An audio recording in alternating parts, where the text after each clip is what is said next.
Hey guys, this is Forgive Me. This is Eminem's Forgive Me featuring Ludacris. And all it is just 3 chords really that go back and forth. So this is a nice, another quick, simple one.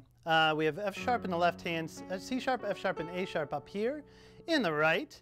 And so we have F sharp minor, and then down to E, which is B, E, and G sharp.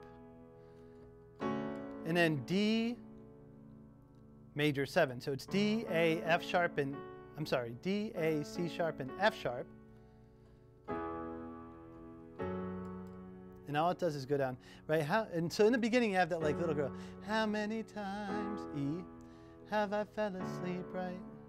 D major 7, and then it goes up to E, F sharp minor. How many times have I on my knees, right? So if you just move that back and forth, it covers the rap too. And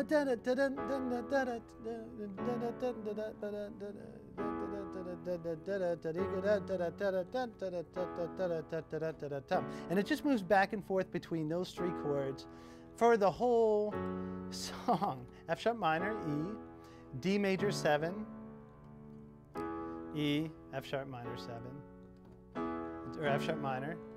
And that's it. So that's pretty much nice, quick, easy lesson for you. Boom, boom, boom. And now you have it. So there it is. Thanks a lot, guys. And we'll catch you next time. Thanks. Any more requests you may have, please send them to requests@mahalo.com. And also, please feel free to subscribe to our Facebook page and our YouTube piano channel. And we'll see you next time. Thanks a lot.